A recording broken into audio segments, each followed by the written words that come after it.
इस वीडियो में हम revaluation of assets and reassessment of liabilities से रिलेटेड जर्नल एंट्री सीखेंगे और रिवैल्यूएशन अकाउंट कैसे बनाया जाता है ये सीखेंगे। क्योंकि आपके जो क्वेश्चन नंबर 42 से लेकर जो क्वेश्चन है वो रिवैल्यूएशन से रिलेटेड है, तो पहले हम इसकी जर्नल एंट्रीज और रिवैल्यूएशन अकाउंट बनाना सीख लेते हैं, उसके बाद हम ये क्वेश्चंस करना स्टार्ट करेंगे। तो देखिए, at the time of admission of a new partner, form की जितनी भी एसेट्स और लायबिलिटीज हैं उनका रिवैल्यूएशन किया जाता है और रिवैल्यूएशन से जो गेन या लॉस निकल के आता है उसे ओल्ड पार्टनर्स में ओल्ड रेशियो में डिस्ट्रीब्यूट कर दिया जाता है। तो देखिए कौन सी एंट्री किस कंडीशन में होगी। सबसे पहली एंट्री, अगर at the time of admission of a partner किसी एसेट की वैल्यू इंक्रीज हो जाती है, उसकी जो रिवाइज्ड वैल्यू है वो बुक वैल्यू से ज़्यादा है, तो ये हमारे लिए फायदे की बात है। और जो भी गेन होता है एसेट के रिवैल्यूएशन पे वो रिवैल्यूएशन में सीआर होता है। तो देखिए जितना भी फायदा होगा वो रिवैल्यूएशन अकाउंट में सीआर हो जाएगा और अगर कोई नुकसान होता है तो डीआर हो जाएगा। एसेट की वैल्यू अगर इंक्रीज हो गई है तो फायदा है, डिक्रीज हो गई है तो नुकसान है। लायबिलिटी की वैल्यू अगर डिक्रीज हो गई है तो फायदा है और इंक्रीज हो गई है लायबिलिटी तो वो हमारा नुकसान है। तो एक एक करके मैं सारी एंट्रीज लिखता जाऊंगा, उसके बाद हम रिवैल्यूएशन अकाउंट बनाएंगे। For increase in value of asset, अगर किसी एसेट की वैल्यू बढ़ जाएगी तो एंट्री होगी asset account DR to revaluation account. दूसरा, for decrease in value of asset, देखिए अगर किसी एसेट की वैल्यू कम हो जाती है तो ये हमारे लिए नुकसान है। जैसे बैलेंस शीट में हम किसी मशीन को दिखा रहे हैं 1 लाख और रिवाइज्ड वैल्यू है 80,000, तो ये हमारा 20,000 का नुकसान है और नुकसान कहाँ जाएगा, रिवैल्यूएशन के डीआर में। तो इसकी एंट्री होगी revaluation account DR to asset account. इसके बाद है अनरिकॉर्डेड एसेट। अनरिकॉर्डेड एसेट मतलब ऐसी एसेट जो कि हमने अभी बैलेंस शीट में नहीं दिखा रहे हैं लेकिन अब उसकी वैल्यू हमें पता चली है, उसकी रिवाइज्ड वैल्यू हमें पता चली जो कि रिकॉर्ड करनी है। तो जो अनरिकॉर्डेड एसेट है अब हम उसे अपनी बैलेंस शीट में दिखाएंगे, तो इससे हमारी एसेट की वैल्यू इंक्रीज हो रही है, ये फायदा है। फायदा रिवैल्यूएशन में सीआर होगा। इसकी एंट्री होगी unrecorded asset account DR to revaluation account. देखिए ये तो एसेट से रिलेटेड हो गई। अब हम लायबिलिटीज की बात करेंगे। लायबिलिटीज का जब रीअसेसमेंट करेंगे तो हो सकता है किसी लायबिलिटी की वैल्यू इंक्रीज हो जाए या किसी लायबिलिटी की वैल्यू डिक्रीज हो जाए या फिर कोई अनरिकॉर्डेड लायबिलिटी हो जिसको कि हमें अब रिकॉर्ड करना हो। तो देखिए क्या क्या एंट्री हो सकती है।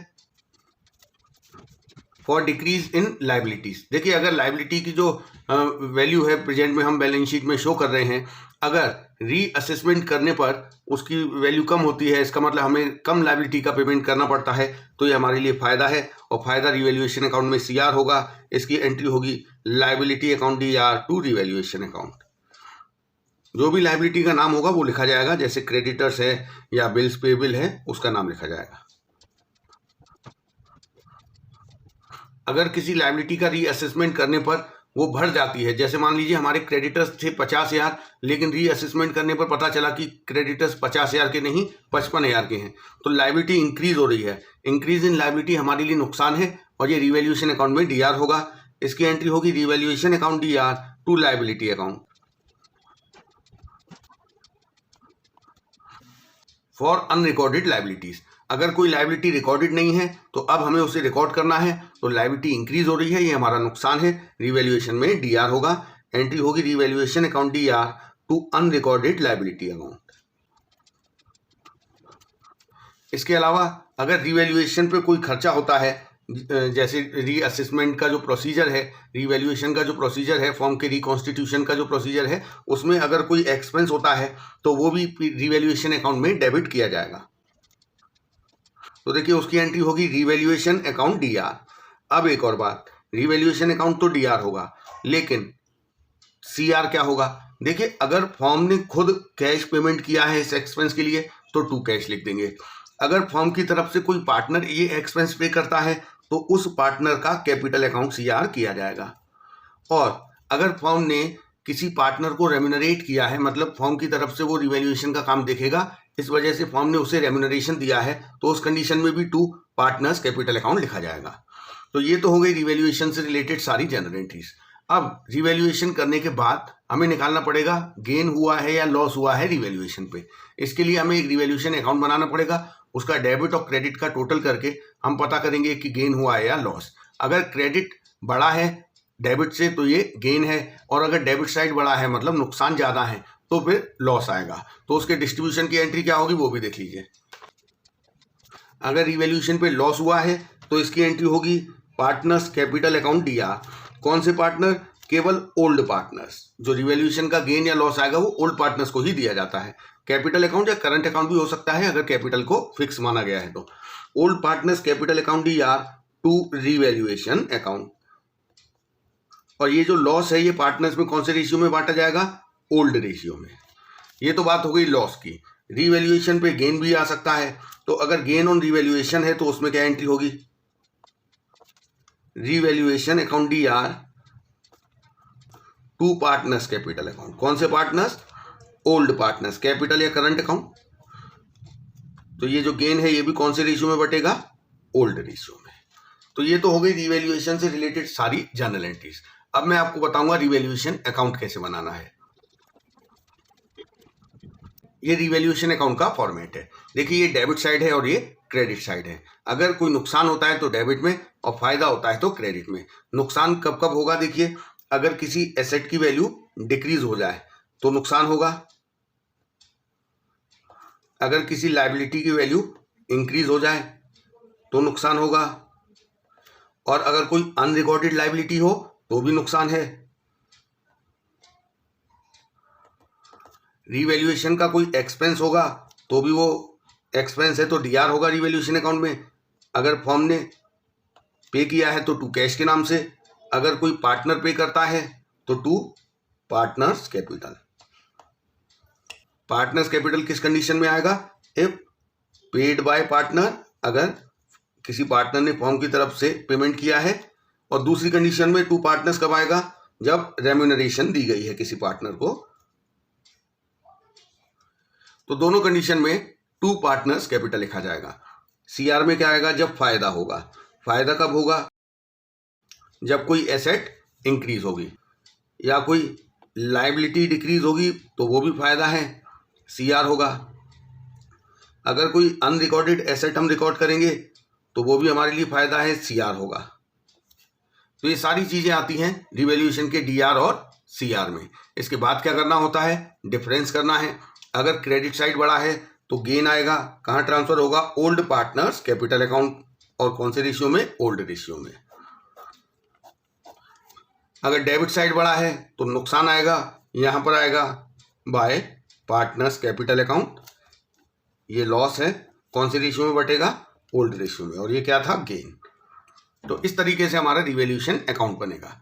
तो अब हम रिवैल्यूएशन से रिलेटेड क्वेश्चन करते हैं। सबसे पहला क्वेश्चन है question number 42। Arun and Vijay partners हैं, इनका प्रॉफिट शेयरिंग रेशियो 3 और 2 है। ये आपको बैलेंस शीट का एक्सट्रैक्ट दिया है जिसमें केवल एक ही एसेट की इंफॉर्मेशन दी है, मशीनरी की, जिसकी की बुक वैल्यू है 2 लाख रुपए। If the value of machinery in the balance sheet is excess by 33 whole 1/3%, find the value of machinery to be shown in the balance sheet. देखिए यहाँ पर जो मशीनरी की वैल्यू दिखाई गई है ये इसकी ओरिजिनल वैल्यू से 33 होल 1/3% ज़्यादा है। इसका मतलब ये जो मशीन है ये ओवर वैल्यूड है। हमसे पूछा गया है कि मशीनरी को बैलेंस शीट में कितने पे दिखाया जाएगा। तो हमें केवल ये पता करना है कि मशीनरी कितने अमाउंट से ओवर वैल्यूड है। यहाँ पे देखिए परसेंटेज तो दे रखा है कि कितने परसेंट से ओवर वैल्यूड है, हमें केवल अमाउंट निकालना है। तो देखिए कितने से ओवर वैल्यूड है ये निकालने का एक फॉर्मूला है।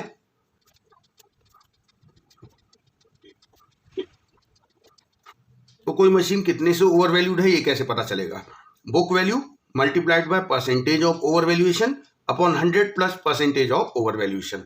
देखिए 100 में हम percentage of over valuation plus क्यों कर रहे हैं? क्योंकि जो बुक वैल्यू है वो ओवर वैल्यूड है। तो इसका मतलब अगर किसी एसेट की सही वैल्यू 100 रुपये है और हमने उसे 20% से ओवर वैल्यू कर रखा है, इसका मतलब हम उसे बुक्स में कितने पे दिखा रहे हैं? 120 पर। इसका मतलब ये जो बुक वैल्यू है ये 120 को रिप्रेजेंट कर रही है, इसीलिए नीचे हमने ओवर वैल्यूएशन का परसेंटेज ऐड कर दिया है। देखिए इस क्वेश्चन में तो नहीं पूछा, लेकिन कोई एसेट अंडर वैल्यूड भी हो सकती है। तो अंडर वैल्यूड कितने से है ये कैसे निकालेंगे उसका भी मैं फॉर्मूला लिख देता हूं। तो अगर अंडर वैल्यूड है तो उसका फॉर्मूला है book value multiplied by percentage of under valuation upon 100 minus percentage of under valuation. तो इससे आपको सीधे ये पता चल जाएगा कि कोई मशीन कितने से अंडर वैल्यूड है या कितने से ओवर वैल्यूड है। तो हम अपना क्वेश्चन करते हैं, क्वेश्चन नंबर 42। यहाँ पर जो मशीन है वो ओवर वैल्यूड है, तो कितने से ओवर वैल्यूड है हम ये निकाल रहे हैं। बुक वैल्यू क्या है मशीन की? 2 लाख रुपए multiplied by percentage of over valuation.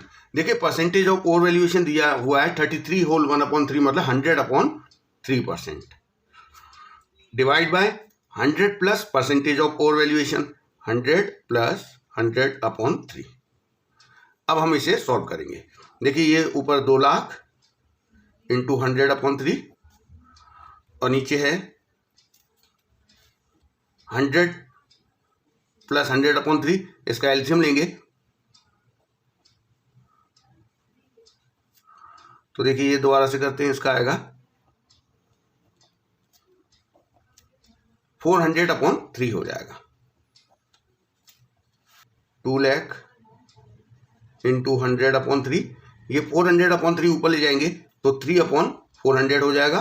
तो ये देखिए 3 से 3 कैंसिल, ये यहाँ से हमारा आंसर आ गया 50,000 रुपये। इसका मतलब जो मशीन है वो 50,000 रुपये से ओवर वैल्यूड है। ओवर वैल्यूड है, हमें उसे सही वैल्यू पर लाना है जिस पर कि हम उसे नई बैलेंस शीट में दिखाएंगे। तो देखिए machinery to be shown in new balance sheet कितना आएगा।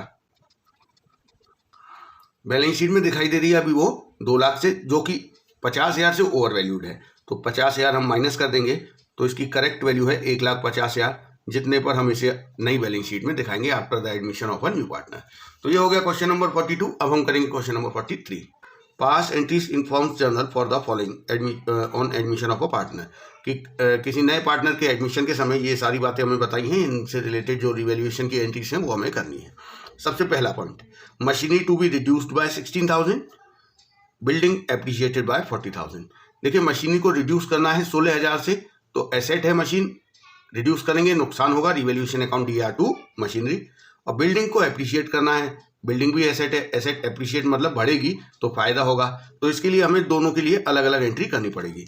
अगर मशीन रिड्यूस हो रही है तो ये नुकसान है, इसकी एंट्री होगी revaluation account DR to machinery.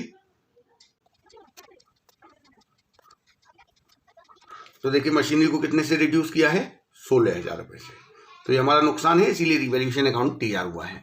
इसके बाद कहा है कि जो बिल्डिंग है उसे एप्रिशिएट करना है, बढ़ाना है। देखिए बिल्डिंग एप्रिशिएट होगी तो ये हमारे लिए फायदा है, और रिवैल्यूएशन अकाउंट सीआर होगा, बिल्डिंग अकाउंट डीआर होगा।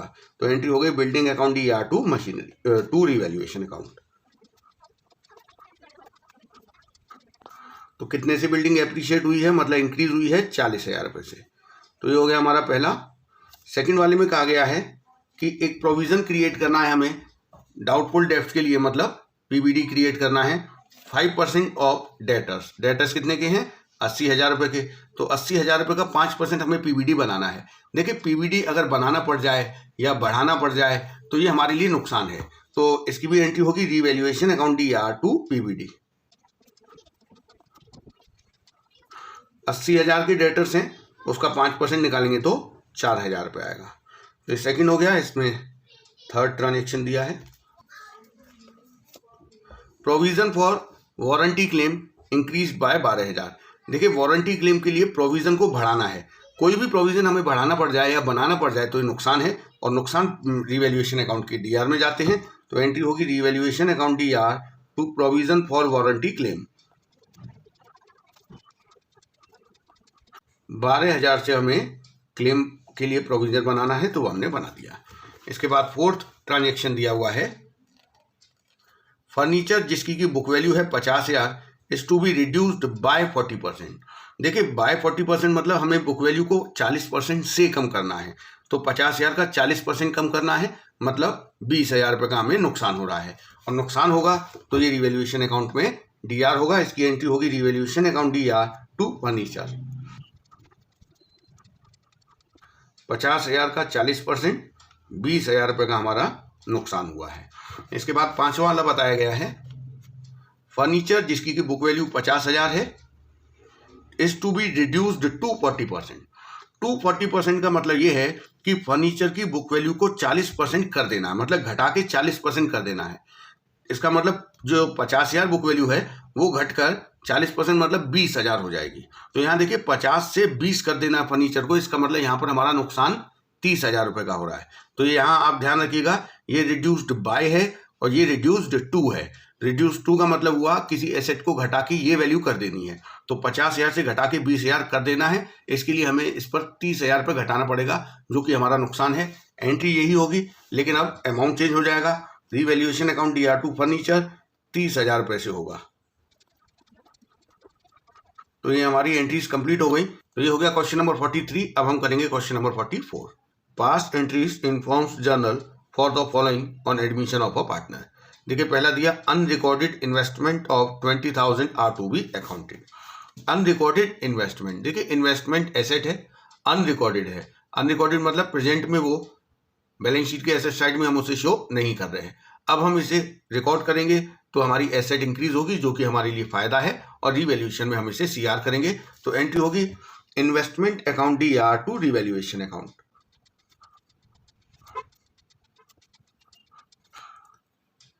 $20,000 के इन्वेस्टमेंट है जो कि रिकॉर्डेड नहीं थे, अब वो रिकॉर्ड हो गए क्योंकि हमने इन्वेस्टमेंट को DR कर दिया। अब ये बैलेंस शीट के एसेट साइड में दिखाई देंगे। इसका सेकंड पार्ट दिया है unrecorded liabilities towards supplier for 5,000 is to be accounted. ये अनरिकॉर्डेड लायबिलिटी है। अब हम अनरिकॉर्डेड लायबिलिटी को रिकॉर्ड करेंगे तो हमारी लायबिलिटी इंक्रीज होगी, जो कि नुकसान है। रिवैल्यूएशन अकाउंट DR होगा। तो एंट्री होगी रिवैल्यूएशन अकाउंट DR